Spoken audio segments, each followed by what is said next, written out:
Afonso, thanks for taking the time to speak to me today. We're at WindEurope in Madrid. Can obviously just tell us a little bit about yourself, about AFF Windservices, where you are at the moment in the market. Yeah, just a bit of background. Yeah, so AFF Windservices, my name is Afonso Faria. The CEO, I've started it 10 years ago now, 2016. Yep. Over the last 5 years, 5 years, we've grown quite a lot. Over the last year, we've gone into supervision, O&M.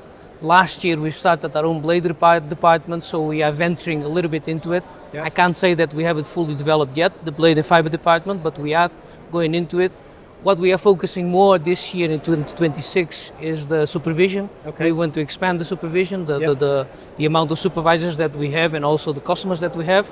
Site management, that has always been our focus and our main supply.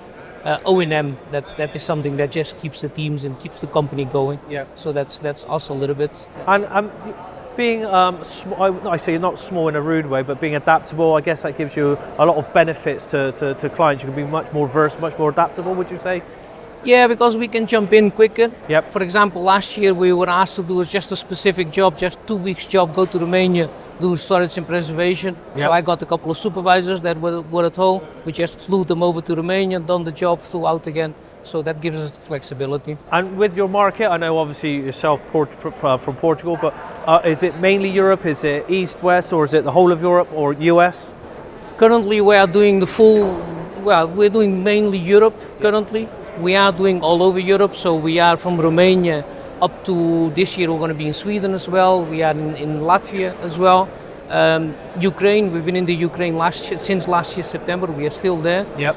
And earlier this year we got a request from Mexico. Okay. Just for a couple of weeks, but we still said, yeah, well, why not? Why not? Yeah. So we sent over a site manager for Mexico just to help out Vestas. Yep. That worked out fine. Very good. So in a nutshell, we never say no. Yeah. We are quite flexible. If you can get there, you'll do it. Yeah, if someone asks, can you do this? We'll find a way. Yeah, good. Yeah. And in terms of the market, what do you see are the biggest hurdles, for you as a company, or the biggest hurdles in the market right now?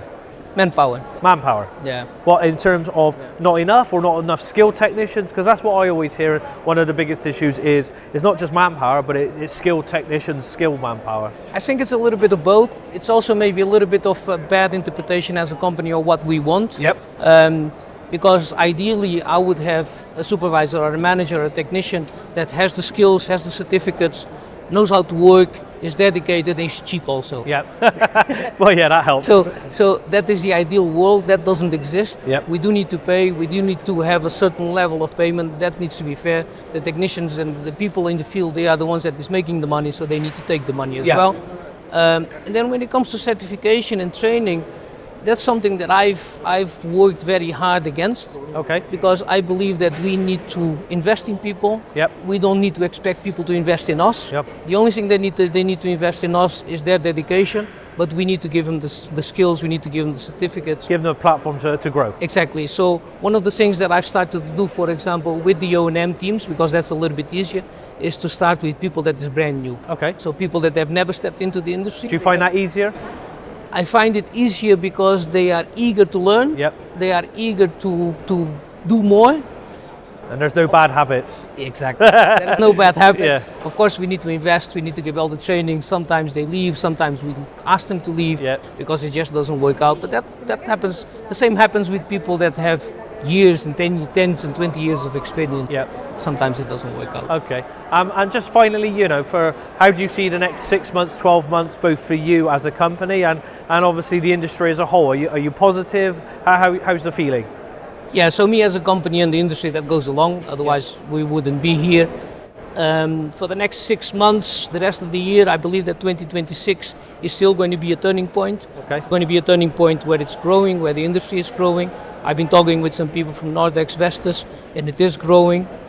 It's still not the growth that we've been talking about for a couple of years now. It's still not there, but I do believe that this year is the turning point where we're going to project ourselves into 2027, 28, and up to 2030. And then things ramp up.